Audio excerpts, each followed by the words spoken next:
Hi there and welcome to your yoga class. Today we're doing Harry Potter. Oh yes, now just note I have my Harry Potter scarf on especially for this yoga class. So we're going to start it the same way that we always start every single yoga class, and that's by singing our song. So let's sit down on our knees, that's it, and after three, if you don't know the words, just pat your knees, okay, and you'll learn the words in time, I'm sure. So let's go. 1, 2, 3. Say hello and namaste. Time for fun and yoga play. Am I ready? Yes, I am. Sitting on my mat.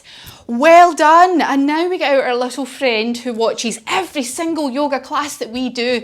Yes, now what's his name? Does anyone remember his name? I'll tell you in case you don't know. It's I know it's a bit of a strange name, but after 3 we're going to shout out and see if he'll come out and watch our yoga today, okay? After 3, 1, 2, 3,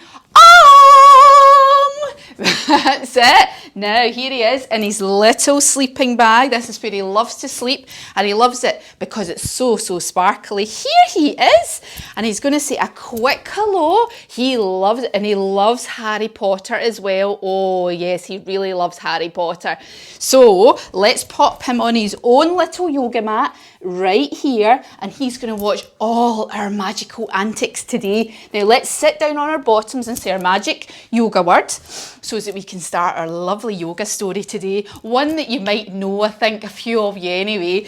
So sitting up nice and tall, hands at your heart, we're going to say namaste. So after 3, 1, 2, 3, namaste. Awesome, well done. So, as I said before, we're doing Harry Potter today. Now, you don't have to have seen the film to do this yoga class. No. And you might have seen the film 100 times, now the book 100 times as well. Well, we're going to do a little bit of yoga to the story. So, of course, our hero is Harry Potter. Now, when we think of Harry Potter, we think of scars. That's right. So, what else do we think of when we think of Harry Potter? I think we think of his glasses, don't we? Yes, so put your thumbs and your forefingers together and put them over your eyes like Harry Potter glasses. And let's look left and right. Get a nice twist on here. That's it.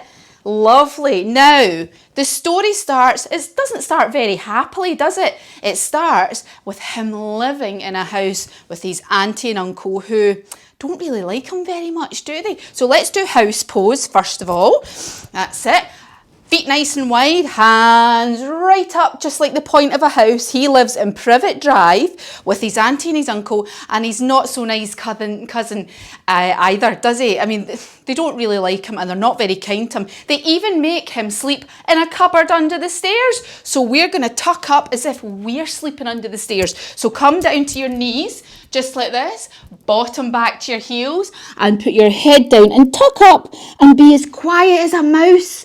Because they don't let him make any noise, do they? And they don't get many presents for it, but they're not very nice to Harry Potter at all, are they? So, all of a sudden it's Harry's birthday. Yes, he is 11. A whole big 11. Can you do 11 with your hands? We've got 10 fingers. And then we need one more, don't we? So he's a big 11 now. Something very special happens on his birthday. It's not a birthday cake. It's not birthday presents. Oh, no. He gets a visitor. Does anyone know the visitor's name? Hagrid. That's right. Now, Hagrid is a giant. So we have to stand up and raise our hands right up in the air. That's it. Really stretch up because Hagrid is really big. And what does Hagrid drive? He comes in a motorbike, doesn't he? So we're going to pretend we're sitting on a motorbike, hold on to those handles, that's it, and go rum, and it's a special one as well because it flies, doesn't it? So Hagrid comes, and guess what he says to Harry? I'm sure you all know this bit. You're a wizard, Harry. That's right. And Harry is so surprised. He just thought he was a normal boy living in Privet Drive. So he says, I'm going to take you to Hogwarts School of Witchcraft and Wizardry. So he takes him on a magic carpet. That's right. So let's sit down. And we're going to put our legs out wide and our hands out to the side. And so him and Hagrid Fly nice big circles with your body on this magic carpet. Now, where do you think Hagrid is taking him? He's taking him to Diagon Alley. Yes, this is where he's going to get everything he needs for wizard school. That's right. So it's a very, very secret place. But what do you think they need to go and buy? Yes, I think a lot of you may know this already. But first of all, they need to go and get money, don't they? So they go to Gringotts Bank where there's little goblins. They're not very nice. So I want to see your best goblin face, okay? Something like this. Okay, or it might be like this. Or it can be anything you want, but scrunch your face up and give me a goblin face. That's right. So they get lots of money because unfortunately Harry Potter's mum and dad aren't alive anymore, are they? And Harry's quite sad about that. But they did leave him some money to buy all his things for school. So first of all, we need to go and find him a wand. Every witch or wizard needs a wand. Of course they do. So let's do wand pose. Let's put our feet apart and turn one foot out and bend your knee. You need a good firm stance for casting a spell, don't you? Now put your hands out to the side and you're going to twirl this arm and go Expelliarmus! Or whatever spell that you want to say. So this is our wand pose. Let's do it to the other side. And over to that side. That's it. And then you can say whatever spell you might know one, or instead you might prefer to go abracadabra. It doesn't matter as long as you're doing your wand pose. So the wand that Harry needs finds him, because remember, your wand chooses you. You don't choose your wand, do you? And then Hagrid gets him a wee present because it is his birthday. He goes and gets him a pet because all the witches and wizards at Hogwarts need a pet. And what does he get Harry? A beautiful white snowy owl called Hedwig. That's right. So we're going to do owl pose. Let's come down onto our knees and we're going to breathe in with lovely big owl wings and breathe out. That's it. Breathe in and breathe out. That's it. Lovely. So he gets all his equipment and the only thing he needs to do now, he needs to get to Hogwarts, doesn't he? So they all have to go to the train station. That's right. So they have to do something a bit odd at the train station, don't they? They have to go to platform 9 3/4 to get on the train. So we're going to come up and do our train pose. Turn to the side, bend your knees, hands ready in train pose and go chugga chugga chugga. Chugga, chugga, chugga, chugga. That's it. Bending your knees, keeping your arms moving. And on the train, he meets some friends, doesn't he? He meets Hermione, a very clever witch. And he meets Ron Weasley, who will become a very good friend of his. And they all share their sweeties and chocolates. And they give their tummies a rub. Can you rub your tummy? And pat your head. That's it. Well done. And change over if you want as well. So they finally get to Hogwarts and it's the biggest castle you've ever seen in your whole entire life, but it looks very, very beautiful and it's surrounded by mountains as well. Let's stand with our hands together, hands at our sides and our feet together and stand as still and as steady as a mountain. And Harry is so overwhelmed by everything that's happening to him. But they go into the Great Hall where they're going to have a bit of a feast, aren't they? And there's big long tables in the big hall because the whole school sits there. So let's come down, put your hands behind you and come up into table pose. That's right. Now, they have a lovely big feast. There's chicken, there's sweeties, there's cakes. I mean, there's so much food. Harry's never seen as much food as this in his life before. But then they have a very important thing to do. The sorting hat comes out. Yes, it's a hat that talks. Nothing is a surprise in Harry Potter. So let's do sorting hat pose. Sit with your legs crossed and bring your hands up into a point. That's right. Now, the sorting hat tells you which house you're going to be in. Is it going to be Gryffindor, Slytherin, Hufflepuff or Ravenclaw? I wonder. So So the sorting hat tells Harry, Ron and Hermione that they're all in Gryffindor. So they're all in one big team, which is lovely. And they all wear a Gryffindor scarf, don't they? Let's do our Gryffindor scarf, wind it round. It's a very long scarf, isn't it? And the other one. Now, what else do witches and wizards wear? They wear a big cloak, don't they? So let's stand up.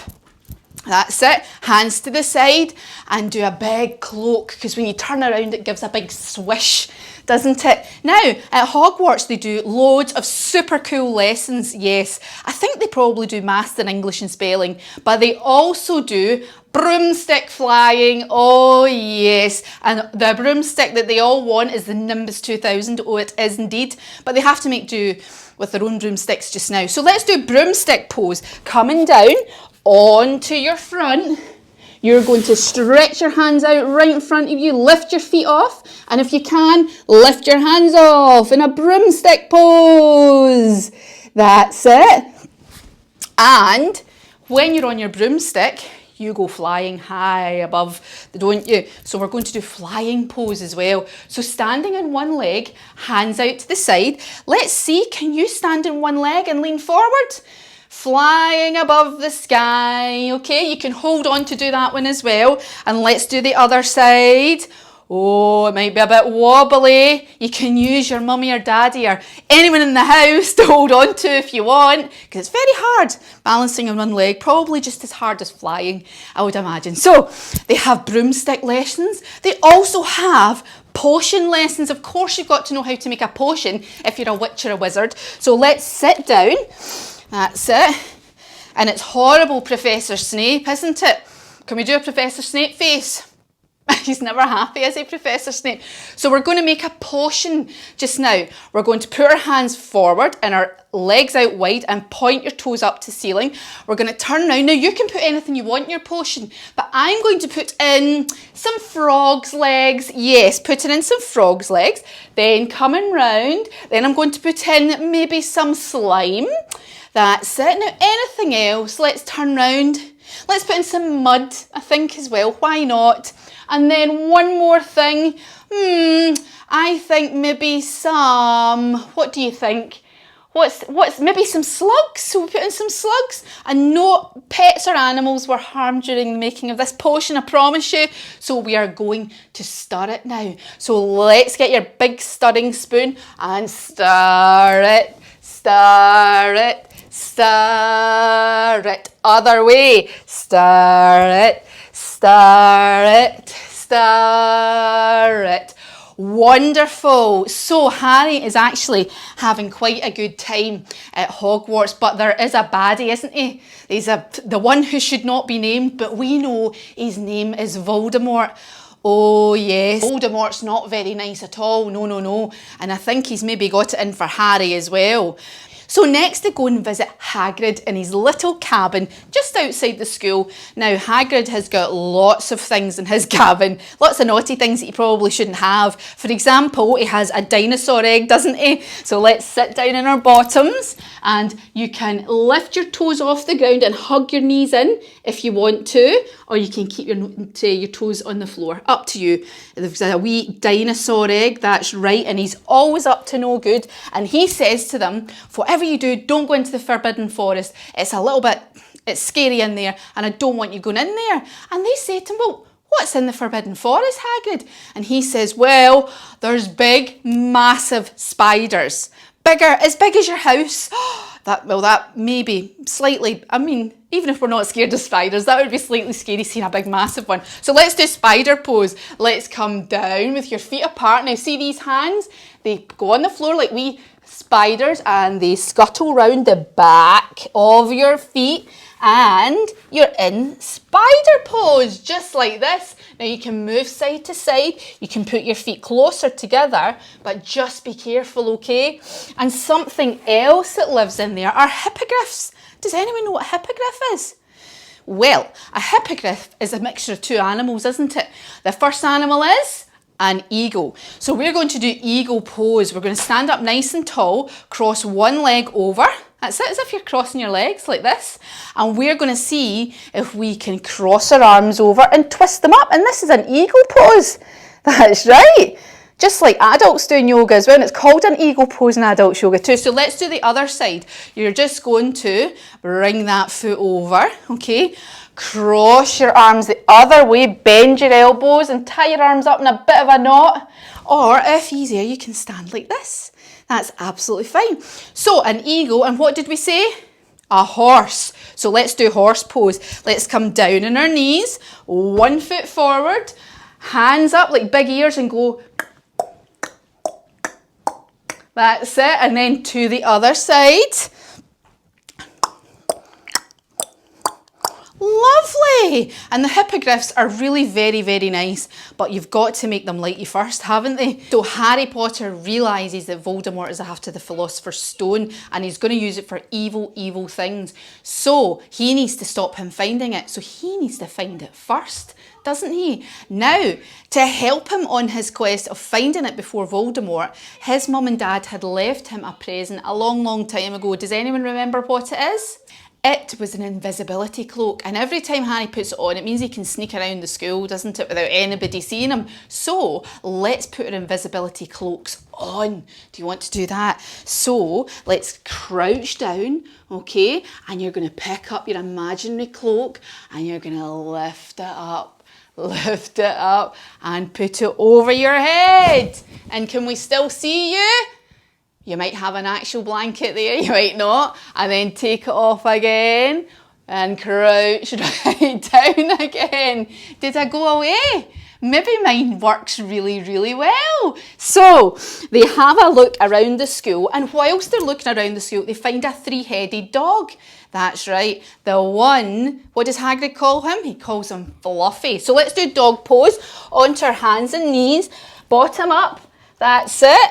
And we need to give 3 woofs because it's a three-headed dog, isn't it? We have to go woof, woof, woof. That's it. Well done. And give your tails a little wag as well. So in order to get past Fluffy, they have to play him some lovely music, don't they? So let's hear some music. And it sends them to sleep, doesn't it? It sends Fluffy to sleep. So they tiptoe past them. That's it. Tiptoe, tiptoe, tiptoe, tiptoe. And they get to a tunnel and they go down a big, big tunnel, don't they? So let's come down on to our fronts.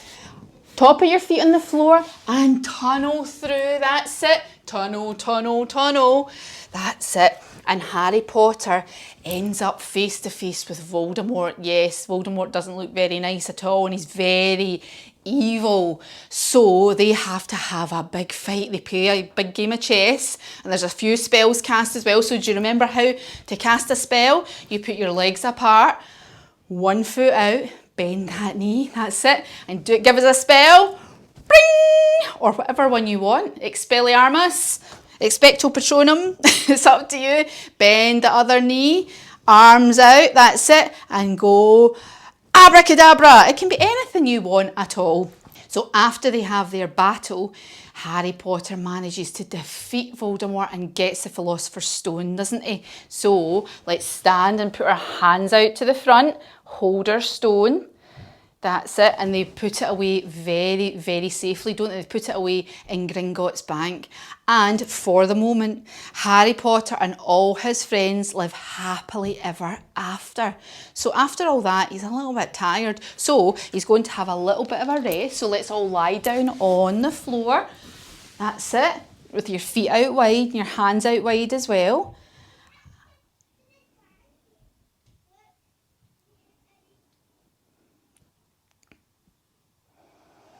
And just lie nice and comfortably with a blanket if you want, and you can put your eyes closed too or keep them open. It's up to you.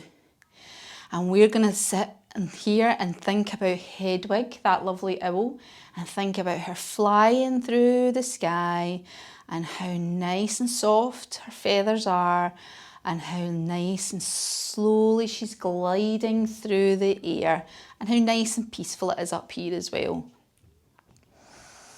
Taking nice big deep breaths.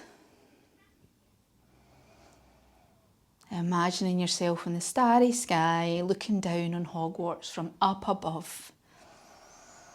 That's it. Nice big deep breaths. And we're going to wriggle our toes now. And we're going to wriggle our fingers. And we've got to get up really slowly, remember. So coming onto your front and sitting up nice and slow. We need to say our magic yoga word again. That's it. Hands at your heart. And after 3, we're going to say namaste. Are you ready? 1, 2, 3. Namaste. Well done. You were wonderful wizards and witches. And now you know what happens in Harry Potter as well. Or you might have already known what happens in Harry Potter. So, I think Om enjoyed it as well. And I think his favourite bit, well, let's find out what Om's favourite bit was.